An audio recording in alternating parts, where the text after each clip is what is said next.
आइए आज हम समझ लेते हैं जो कल आपने पढ़ा था उसमें काफी चीजें ऐसी थी जो अलग से समझाना जरूरी है, इसलिए आज उसे आप करिए। इससे पहले जियोमॉर्फोलॉजी हमारी स्टार्ट हो गई है। इससे पहले अगर आपने ये पहली बार क्लास देख रहे हैं तो इससे पहले आप सबसे पहले प्लेट टेक्टोनिक देखिए जो कि मेरे चैनल पे पढ़ा हुआ है, ठीक है। उसके बाद आप फर्स्ट क्लास के बाद से कंटिन्यू आप पढ़ेंगे तो समझ में आएगा। अगर चैनल को आपने सब्सक्राइब ना किया हो तो कर लीजिए, जिससे कि जो भी वीडियो मैं डालूं आप तक पहुंच जाए, इसलिए बेल आइकन को जरूर प्रेस कर लीजिए, ठीक है। चलिए अब हम आगे बात करते हैं। तो हमारी अर्थ कैसी बनी है, इसका शेप बताइए आप कैसा है, ऐसे है, ठीक है। अब हमें पृथ्वी के अंदर का मतलब इसके यहाँ के बारे में पता लगाना है। तो क्या क्या सोर्सेज हो सकते हैं। पहली बात तो जो इसकी त्रिज्या है, रेडियस, वो यहां से लेके यहां तक के जो भी है, आज 6400 गहराई में ये 6400 है, ठीक है।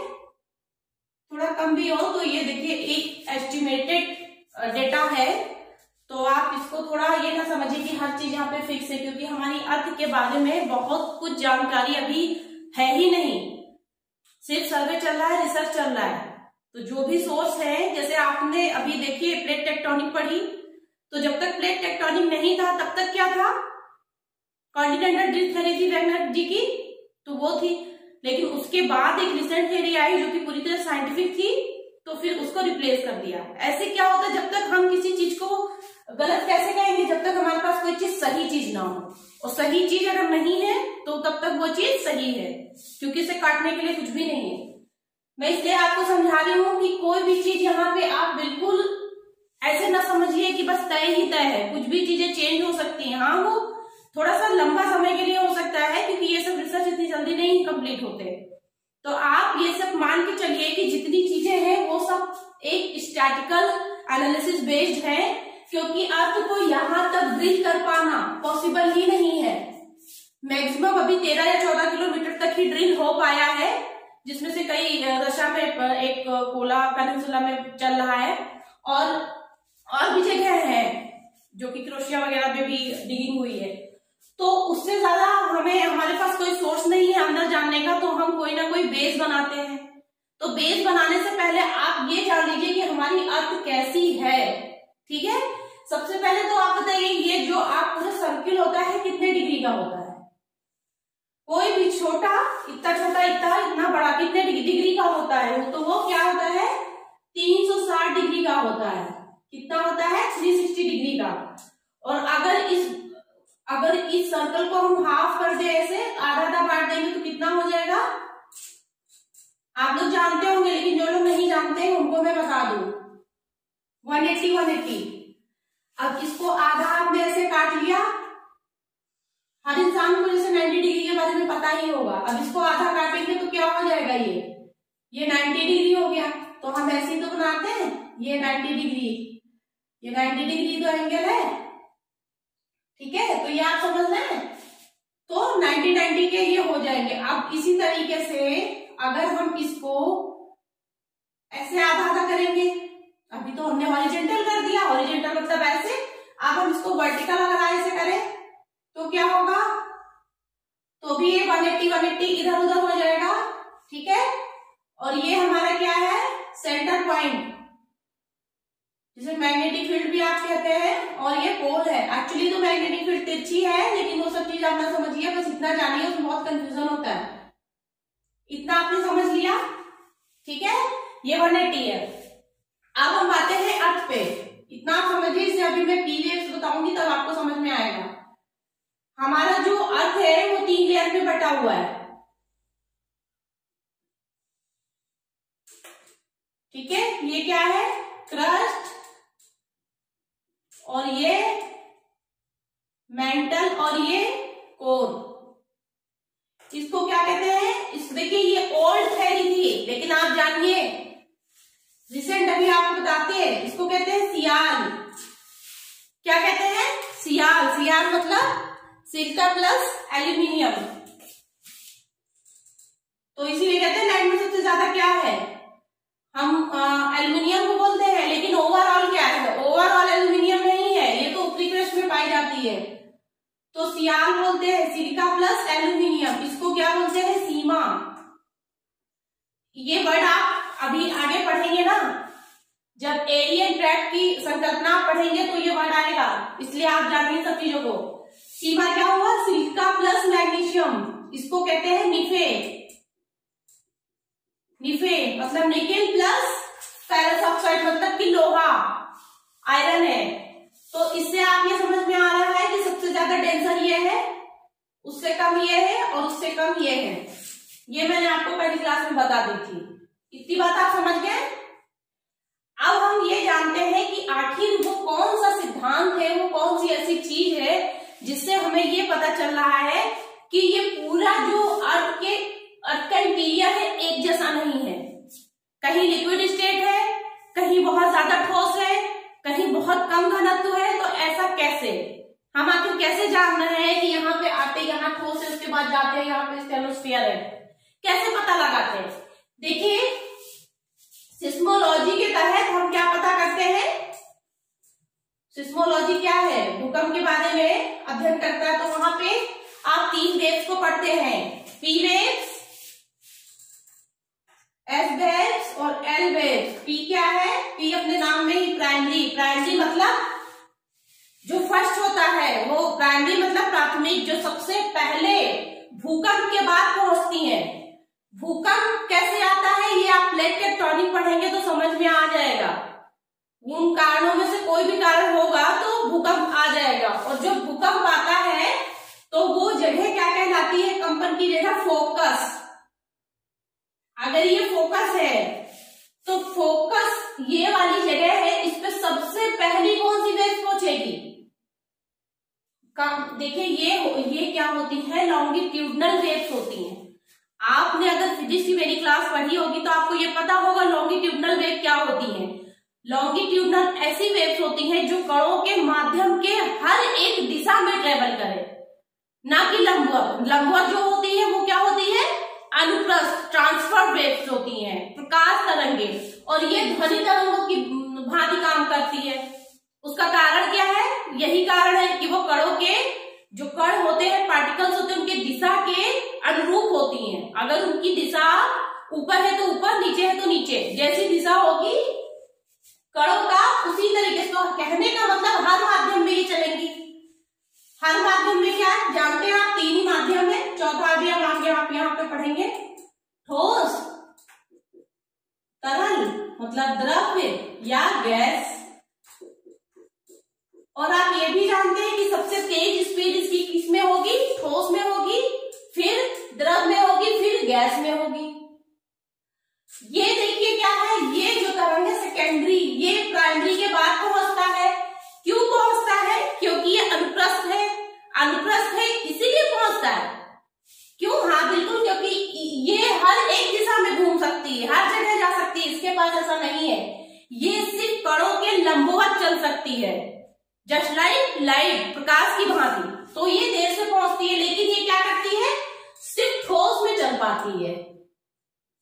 ठोस में चलेगी, यहाँ गायब हो जाएगी। एल तरंगे, एल तरंगे देखिए क्या होता है?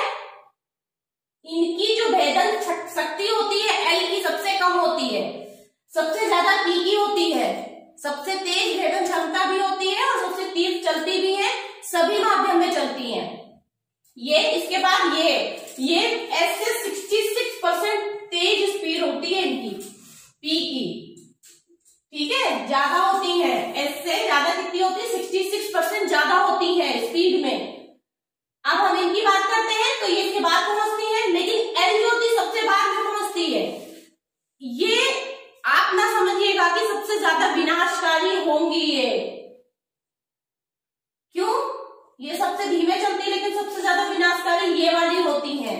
सतही तरंग इनको बोलते हैं, ये सतह पे चलती हैं, ये सतह पर ही चलती हैं, सतह पर ही रहेंगी, सतह पर ही। ये अंदर भेद नहीं पाती क्योंकि इनकी भेदन शक्ति क्या है? कम है।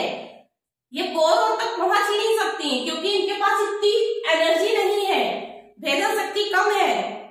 अब भेदन शक्ति कम है तो ये लैंड में चलेंगी तो सबसे ज्यादा विनाशकारी होती हैं। उसका कारण क्या है कि इनकी स्पीड कम होती है, तरंग दैर्घ्य जिसकी स्पीड अधिक होगी उसकी तरंग दैर्घ्य कम होगी। स्पीड ज्यादा और जो इनके तरंग दैर्घ्य होंगे वो कम होंगे।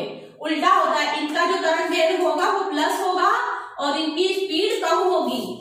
ठीक है, आगे बात समझ में। अब इतना आपने समझ लिया तो इसके बाद हम नेक्स्ट बात यहाँ पे करते हैं।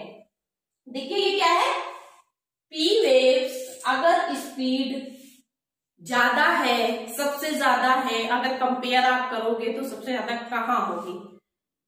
ठोस में होगी ना। ठोस तो आप समझ रहे हैं, ठोस किसको कहते हैं, मेटल भी ठोस होता है। जो लिक्विड स्टेट है वो अलग चीज है, वो ठोस नहीं हो सकती। प्लाज्मा आप यहाँ पे ये पढ़ोगे, ये स्टेनोस्फेयर जो है दुर्बलता मंडल, ये एक चौथी अवस्था है, तो वो भी एक तरीके से क्या, वहां भी स्पीड कम होगी। ठीक, तो हम सबसे पहले पी वेव्स की बात करते हैं। हम इसको इसलिए माध्यम बनाते हैं कि यही एक ऐसी सिंगल तरंग है जो तीनों माध्यम से होके आंतरिक कोर तक जाती है। ठीक, ये मान लीजिए कि ये अर्थ है। क्या है? अर्थ है। अर्थ को आप जान रहे हैं कि हम 360 डिग्री समझ रहे हैं ना, 360 डिग्री है ये। अगर इसको बीचों बीच से करेंगे तो क्या हो जाएगी, 180 डिग्री हो जाएगी। मान लीजिए ये देखिए ये क्या है, ये कोर है।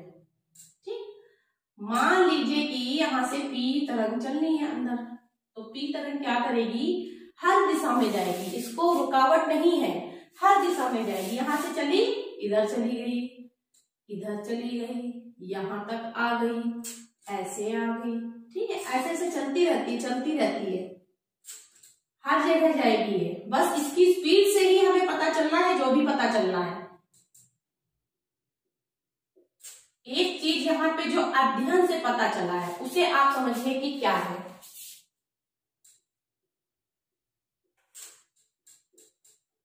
ये वाला तो आप जानते हैं, यहाँ पे 180 डिग्री होगा। तो ये जो एरिया है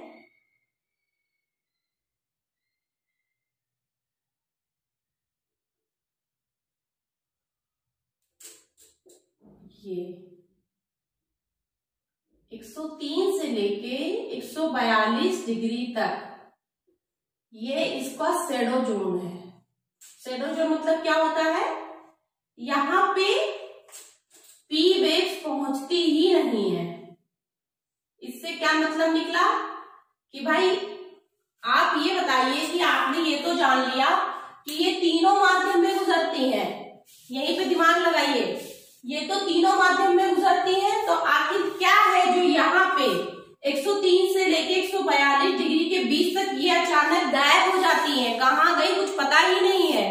और इसका पता आपको, हमको क्या, साइंटिस्ट को भी नहीं पता है, भूगोल शास्त्री भी पता लगाने में लगे हुए हैं। इसका मतलब अभी हमें पृथ्वी के बारे में बहुत जानकारी नहीं है। ठीक है, बस इतना हमें पता है कि इतने डिग्री से इतने डिग्री तक के पी वेव्स गायब हो जाती हैं, ये पूछ सकते हैं फैक्ट के रूप में। तो 103 से 142 डिग्री तक यहाँ पे पी तरंगे नहीं पहुंचती हैं। इसका मतलब कोई चौथा स्टेट भी है, इसका मतलब कुछ अलग है, इसका मतलब ऐसी बात जो हमें नहीं पता है। हो सकता है ना पता हो, अभी तो पता नहीं कितने रिसर्च बाकी हैं, और कौन जाएगा यहाँ तक ड्रिल करने। कोई ड्रिलिंग क्या होता है कि हम यहाँ से निकली हुई मैग्मा जो बाहर आती है, जो बहुत नीचे तक जिनका हॉट स्पॉट होता है, उसी मैटर से हम पता लगा सकते हैं फिलहाल। और कितना रिसर्च किया जाए, खैर वो अलग इशू है।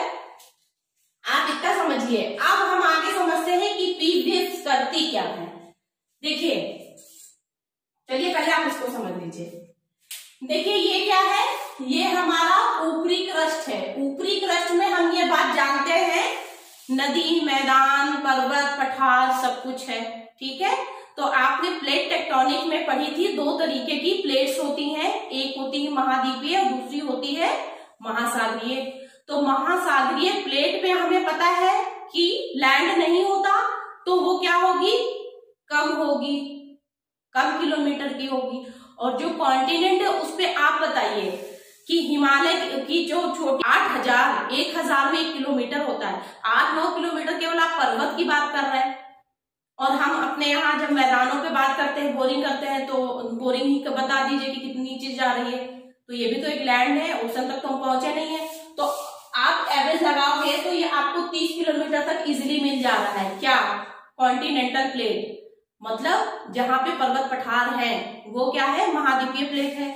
तो वैसे तो ये वेरी करता है, बहुत लोग 70 किलोमीटर तक मानते हैं, 100 किलोमीटर तक मानते हैं, लेकिन एवरेज मान के चलिए कि 30 से 40 किलोमीटर होती है। ये इस पे डरिए नहीं, ये क्वेश्चन नहीं पूछने वाला है कोई, ये एक एस्टिमेटेड चीजें हैं, इस पे पूछा नहीं जा सकता क्योंकि ये चीजें वेरी कर रही हैं। हर जगह अलग बुक्स में आपको अलग अलग मिलेगा। ठीक है, तो आप ये मान के इतना ध्यान रखिए कि ये जो है ये थोड़ा किलोमीटर और इसकी जो चौड़ाई है ज्यादा है। ठीक है, ये क्या है? ये कॉन्टिनेंटल प्लेट है और ये यहाँ पे देखिए ये महासागरीय प्लेट है। तो ये लगभग कितनी है? 5 से 6 किलोमीटर ही है। कहीं कहीं तो आप देखिए, आप कलकत्ता में जाएंगे तो आपको और भी कम मिलेगा, मालदीव में और भी कम मिलेगा। तो ऑन एन एवरेज आप 5 किलोमीटर इसको मान लीजिए, या और दिख भी रहा है कि आपका कम है। तो ये क्या होगा? ये तो हमारा क्रस्ट हो गया। ठीक है, अब मैंने आपको पहले बताया था डेंसिटी, टेम्परेचर और प्रेशर क्या होता है, नीचे की तरफ बढ़ता चला जाता है। तो आप देखिए 2.8 यहाँ पे इसकी डेंसिटी है और इसकी डेंसिटी ओशनिक प्लेट की कितनी है? 3 है। तो इससे ज्यादा इसका घनत्व ज्यादा है। ठीक है भाई, घनत्व ज्यादा तभी तो ये नीचे है। हम बर्फ और पानी के सिद्धांत में देखते हैं, बर्फ ऊपर रहता है, पानी का घनत्व ज्यादा है तो वो नीचे रहता है। तो इसीलिए कहते हैं सियाल सीमा में तैर रही है। उसके नीचे आप देखिए, जस्ट नीचे आएंगे तो ये देखिए 200 किलोमीटर, 250 किलोमीटर, ये भी वेरी कर रहा है। यहाँ पे अचानक लिक्विड स्टेट आ जाती है। लिक्विड से भी क्या मतलब? प्लाज्मा स्टेट है। कुछ लिक्विड और कुछ ठोस का मैटर मिला हुआ, जैसे सिलिकॉन होती है ना, मुलायम सी, सॉफ्ट सी, जेली, उस टाइप से है ये। ना बिल्कुल लिक्विड है ना बिल्कुल ठोस है, तो इसीलिए इसको प्लाज्मा स्टेट बोलते हैं। क्या बोलते हैं? Plasma state. ये किस लिए जाना जा रहा है? ये स्टेनोस्फीयर के लिए जाना जा रहा है। इसको क्या कहते हैं? दुर्बलता मंडल। ठीक, स्टेनोस्फीयर दुर्बलता मंडल 200-250 ऐसे माना जा रहा है। ठीक है, अब ये कौन से उसमें आता है? अपर मेंटल में आता है। अपर मेंटल कहां तक है? देखिए 700 किलोमीटर तक अपर मेंटल, और उसके बाद क्या होता है? लोअर मेंटल 700 लेके 2900 किलोमीटर तक के। लोअर मतलब आंतरिक मेंटल। ये क्या है? यहाँ पे देखिए लिक्विड में इतना मिल गया ऊपरी मेंटल में, लेकिन जो लोअर मेंटल है वो थोड़ा सा सॉलिड है। यहाँ पे सिलिकेट्स है, मिक्स सिलिकेट्स। ठीक है, तो ये 5.6 इसकी डेंसिटी हो गई भाई, बढ़ गई। यहाँ पे हम देखे 3 पे थे, अब हम यहाँ पे फिर से 2900 से लेके इसको 5150 या 5350 जो भी समझ लीजिए, 5150, 5350, मैंने कहा ना ये सब चीजें बुक्स में थोड़ी सी अलग अलग है।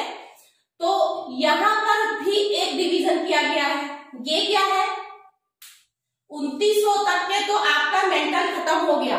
अब 2900 से लेके 5150 या 5350 तक क्या है? हमारा कोर है, ऊपरी अपर कोर। ठीक है, उसके बाद क्या है? नीचे इनर कोर, आंतरिक कोर। वो कहां से है? 5150 से लेके 6400। ये भी 6400 नहीं है, कुछ कम ही है, लेकिन एवरेज लेके 6400 मान लिया गया है। तो ये क्या है? ये आखिर आप ये समझ रहे होंगे, बड़ी कंफ्यूजन हो रही है, मुझे भी होती थी कि ये ऐसे क्यों बांट दिया, यहाँ कुछ और, फिर यहाँ पे कुछ और, फिर यहाँ पे कुछ और। होता क्या है? देखिए ये देखिए, आप समझिए, पी वेव्स क्या करती है? ठोस में यहाँ चलेंगी तो इनकी स्पीड दूसरी होगी ना। अब ये लिक्विड आ गया स्टेनोस्फीयर, लिक्विड क्या मतलब? प्लाज्मा स्टेट है, तो इसके कंपैरिजन में यहाँ पे इसकी स्पीड क्या होगी? कम हो जाएगी, क्योंकि सबसे ज्यादा ठोस में चलती है तेज पी वेव्स। यहाँ कम हुई तो यहां से यहां में असंबंधता आ गया, मतलब एक जैसा नहीं है। इसको मोहोवरिक ने, जो कि साइंटिस्ट है, उन्होंने पता लगाया तो इसका नाम ही रख दिया मोह असंबंधता। यहां से यहाँ के स्पीड में डिफरेंस आ गया पी वेव्स के। अच्छा, अब हम आगे चलते हैं, तो यहां तक तो इसको कुछ लिक्विड मिला, फिर उसके बाद ये थोड़ा सा आते नीचे ठोस हो गई, फिर से अगेन क्या करेगी? ये स्पीड बढ़ा देगी, है ना। ठोस मिल गया तो क्या करेगी? स्पीड बढ़ा देगी। अच्छा, फिर से जैसे नीचे आएगी 700 से लेके 2900 मतलब है, उस मतलब को आप समझिए ना कि डिवीजन क्यों किया गया है। आप कोई चीज जानते हो, कोई भी चीज जगह जा रहे हैं, अरे देखिए ये आप शॉपिंग करने जा रहे हैं, मटेरियल देख रहे हैं, ये मटेरियल दूसरा, वो मटेरियल दूसरा, प्राइस चेंज, ठीक है।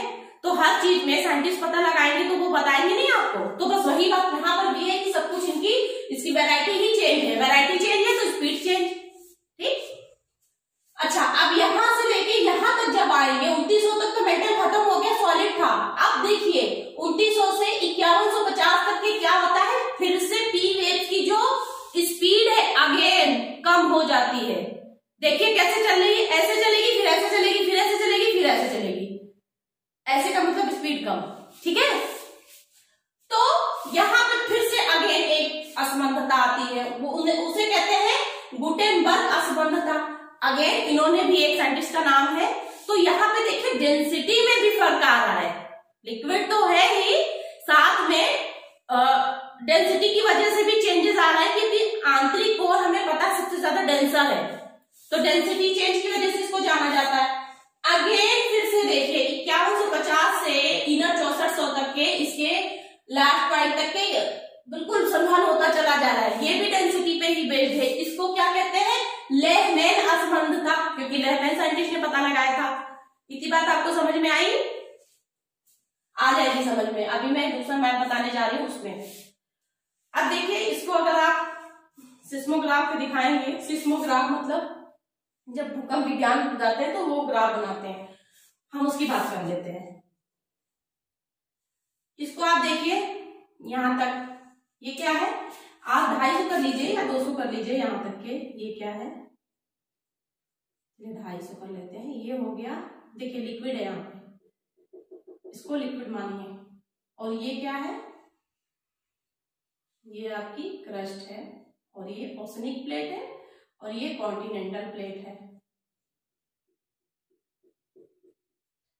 लेकिन ये ठोस है ऊपर वाला। और ये क्या है, ये प्लाज्मा स्टेट में है।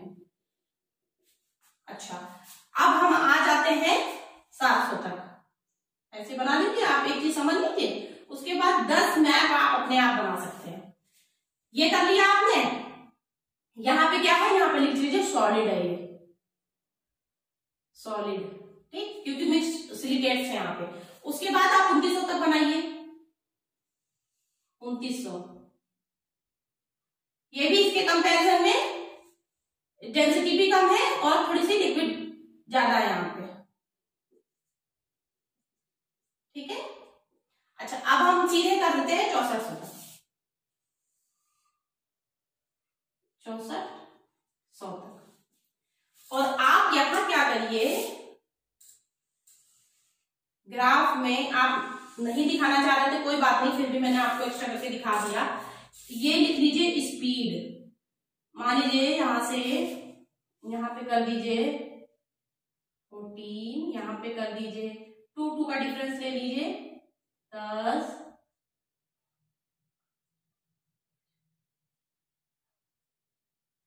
और ये 2, मतलब स्पीड है ये, स्पीड पर सेकेंड, कितनी पर सेकेंड स्पीड है, इतना आप समझ लीजिए। आपको ऐसे करके हॉरिजॉन्टल ग्राफ में दिखाना है तो कैसे दिखाएंगे आप, कैसे दिखाएंगे, बना लीजिए जैसे सेम टू सेम ये चीज है, अपनी लैंग्वेज में इसको ऐसे बना लीजिए।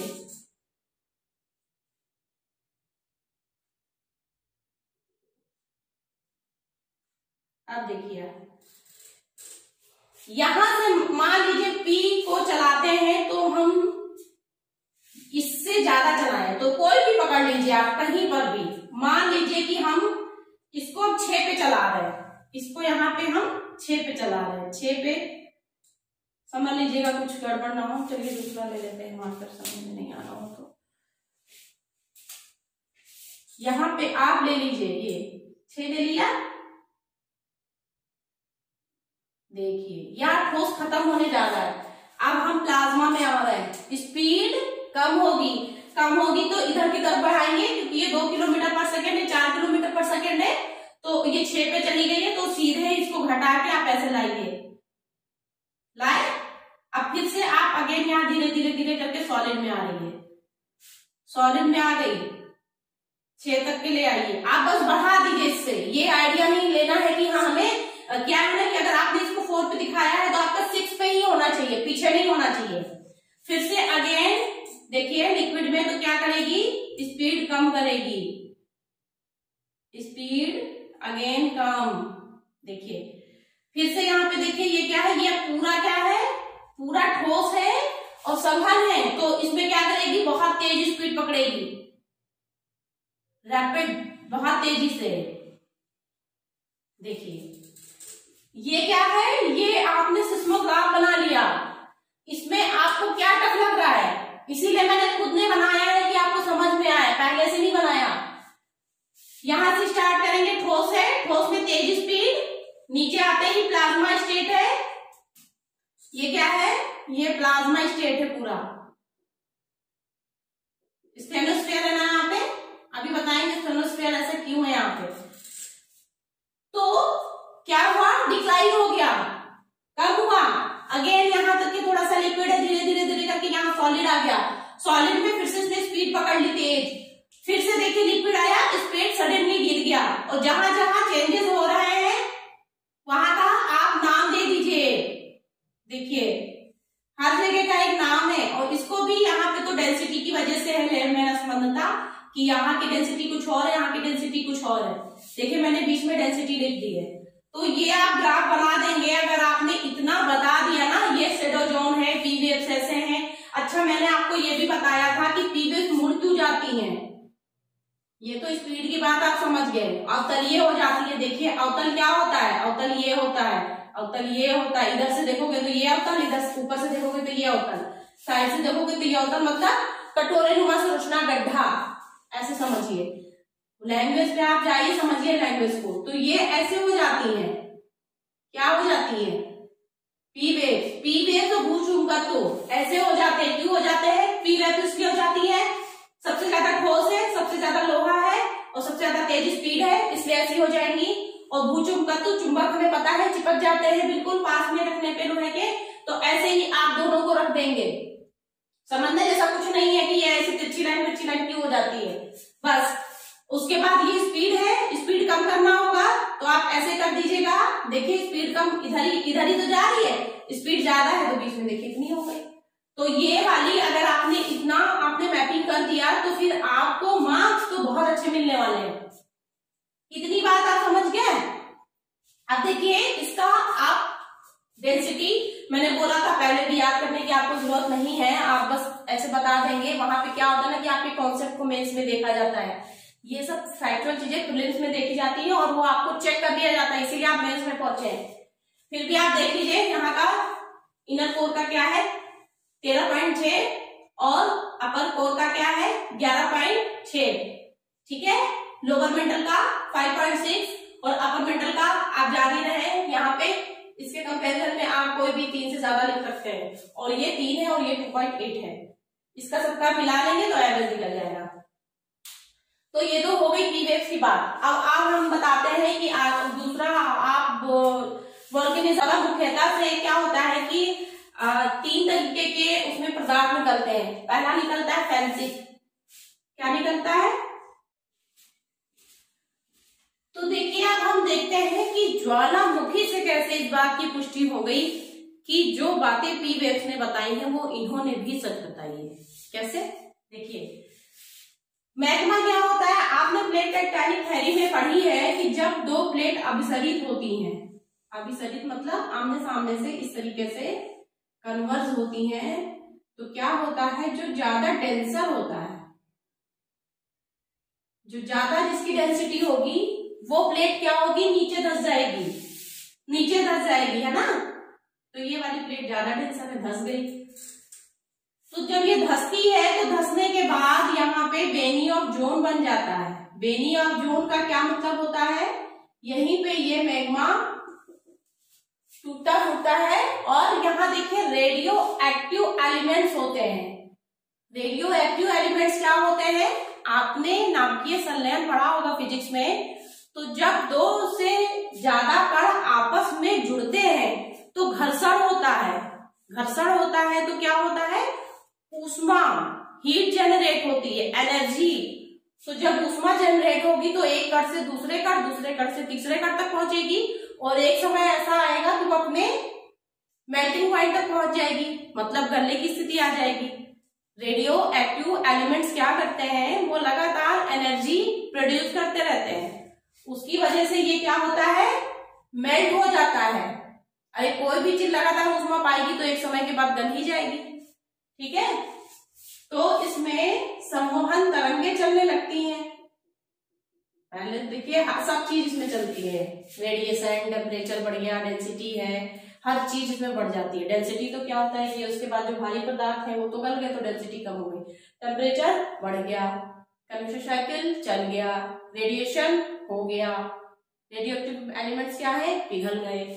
तो एक समय के बाद क्या आएगा, बिल्कुल जब ये हो जाएगा तो फिर प्रेशर जब बढ़ जाएगा, प्रेशर बढ़ते बढ़ते इतना बढ़ जाता है, ब्लास्ट हो जाता है, तोड़ देगा, ये तोड़ देगा। तो ये वाले जो मैटर है जो यहाँ तो पिघले हुए दिख रहे हैं, जब बाहर आएंगे तो आएंगे मैटर पिघले हुए, यहाँ ये लावा है, ये अभी तो लावा है, यहाँ पे आगे मैग्मा हो गया, मैग्मा हो गया। जब ये ठंडा होगा तो अपना रूप थोड़ी बदलेगा, वो सारी चीजें बता देगा कि क्या हम क्या है कैसे है। तो इससे भी ये वो बात आपने जो अभी पढ़ी है इनसे भी पुष्टि हो गई। सब कुछ मैंने बता दिया है, वीडियो बहुत लंबा हो जाएगा तो आप उस चीज को समझ लीजिए कि सारी चीजों के बारे में इन्होंने भी क्या बता दिया, जैसे कि अंदर डेंसर है, अंदर की चट्टानें ऐसी हैं, ऊपर का घनत्व कम है, नीचे जाने पे टेम्परेचर प्रेशर बढ़ता जाता है, ठीक है। तो यही सारी चीजें इन्होंने भी बता दी, वोल्केनिज्म ने बता दिया। कैसे बताया, देखिए कुछ की गहराई यहां तक है, कुछ की गहराई यहां तक है, कुछ की गहराई यहां तक है, तो इसका घनत्व कम होगा, इसका घनत्व ज्यादा होगा, इसका घनत्व और ज्यादा होगा। यही बात आपने समझी ना भी। तो जब ये वाले होते हैं, ये मान लीजिए 25 किलोमीटर तक के हॉट स्पॉट है, ये हॉट स्पॉट है जहां पे नियम जोन बन रहा है, ये जो क्षेत्र है ये हॉट स्पॉट है इसका, क्योंकि यहाँ पे मटेरियल गर्म हो रहा है, ठीक है। तो ये हो गया। अब दूसरा हो गया 25 से 50 किलोमीटर हो गया हॉट स्पॉट, ठीक है। एक हॉट स्पॉट हो गया जो 50 किलोमीटर से भी नीचे है। तो क्या होता है, इसका जो मैटर निकलता है इस वाले का, यहाँ पे देखेंगे आप डोम बन जाते हैं। क्या होता है कि ये यहाँ पे देखिए ऐसे निकला और ऐसे इकट्ठा हो गया, ये मैटर यहाँ पे ज्वालामुखी का आया और इकट्ठा हो गया। ऐसा क्यों, ऐसा इसलिए कि यहाँ पे 70% से अधिक बालू है। तो बालू नहीं आप इकट्ठा करोगे, आप रोड साइड की तरफ देख लो, इसी तरीके से तो ढेर दिखेगा आपको। क्यों, क्योंकि बालू इकट्ठा हो सकती है और चिपचिपी होती है, एक दूसरे से चिपक जाती है तो इकट्ठा हो जाती है। और यहाँ पे जब ज्वालामुखी उद्भेदन होता है तो सल्फर चक्र प्रभावित होते हैं ना, तो सल्फर भी देखिए निकलता है। 70% बालू तो 30% इसमें सल्फर हो गया, ये वाला। तो इनका आकार क्या होगा, देखिए शंकु आकार ऐसा इसने ले लिया। दूसरी हम बात करते हैं इनकी बात करेंगे तो ये क्या होंगे, मैफिक में मैग्नीशियम एंड सिलिका, कोई भी रेशियो हो सकता है 40-60 में, 60% हो सकता है कि मैग्नीशियम हो, 40% हो सकता है सिलिका हो। तो यहाँ पे सिलिका मात्रा कम है तो ये इसके ढेर थोड़े कम बनेंगे, ठीक, ये थोड़ा कम ऊंचा होगा। अच्छा, अब हम तीसरी बात कर लेते हैं अल्ट्रामैफिक की। अल्ट्रामैफिक में क्या होता है, आयरन और कैल्शियम की मात्रा ज्यादा होती है 60-70% तक की, और बालू बहुत कम हो जाता है। तो जब बालू कम हो जाएगा, आप बताइए एक लोहे की हम पतली सी छड़ लेकर आएंगे ऐसी, इसका वेट करेंगे तो शायद बहुत ज्यादा होगा क्योंकि ये डेंसर है, ठीक है। और इसका बालू का हम वेट करेंगे तो शायद इसका वेट उतना नहीं होगा लेकिन ऊंचा है, तो इससे आप ये मत समझ लेना कि ये ऊंचा है तो इसका मटेरियल ज्यादा है, इसकी डेंसिटी कम ही होगी। मैं समझाना ये आपको चाह रही हूँ कि ये वाले जो होते फैल नहीं पाते हैं, अल्ट्रामैफिक वाले फैल ही नहीं पाएंगे क्योंकि लोहा ऐसे नहीं इकट्ठा हो पाता, कॉटन थोड़ी ना है।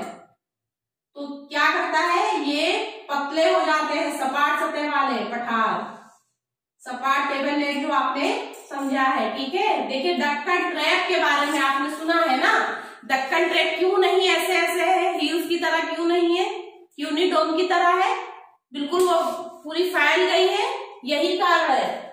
तो ये इस तरीके की क्या होती है, 50 किलोमीटर से नीचे हॉट स्पॉट होते हैं, तो ये नीचे बिल्कुल ऐसे सतह पे चिपक गई, तो ये क्या शो कर रही है, ये शो कर रही है कि इसमें सिलिका कम है। सिलिका ज्यादा होता तो ढेर लग जाता। दूसरा, उसकी डेंसिटी पता लगाई तो उसके कंपैरिजन में उसकी डेंसिटी बहुत ज्यादा है, तो डेंसिटी बहुत ज्यादा है तो इसका मतलब उसके कंपैरिजन में उसका मैटर भी अलग है, ज्यादा ठोस है। ठीक है, यही समझ में आ रहा है। फिर बाद में हमें इसके सैंपल से पता चलता है कि इसमें तो आयरन की अधिकता है। अभी मैंने आपसे कहा था ओवरऑल अर्थ में अगर हम बात करेंगे तो सबसे ज्यादा क्या है, आयरन है। यही कारण है, क्योंकि अब अंदर तक तो कोई जा नहीं पाता, लेकिन आयरन सबसे ज्यादा है। ठीक है, अब आपने पी वेव्स और एस वेव्स और एल वेव्स में देखा था कि सबसे ज्यादा विनाश करने वाली एल वेव्स होती है। ऐसा क्यों होता है भाई, क्योंकि वो सतह पर ही चलती है। हाँ, उनका तरंग दैर्घ्य बड़ा होता है और भेदन क्षमता कम होती है। आप सोच रहे होंगे भाई इसकी स्पीड पी की इतनी तेज है तो फिर उससे क्यों नहीं इतना लॉस होता है, उससे इतना क्यों लॉस नहीं होता है।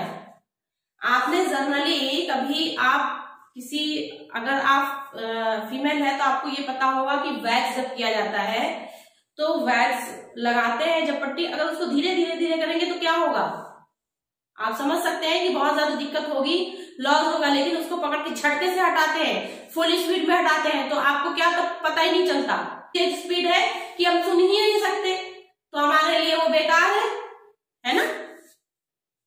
तो क्या होता है, हमारे लिए ऑडिबल जो है हम उतना ही सुन सकते हैं, उसके ऊपर का नहीं सुन सकते। जेट वेट चलती हैं, हमें नहीं सुनाई पड़ती है, कुत्ते बिल्लियों को सुनाई पड़ती है, वैल को सुनाई पड़ती है।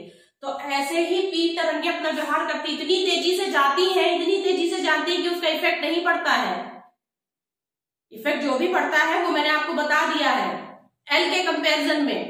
वही बात है ना, झटके से वैक्स को अगर हटाएंगे तो ठीक ठाक रहेगा, लेकिन धीरे धीरे करेंगे तो लॉस हो जाएगा।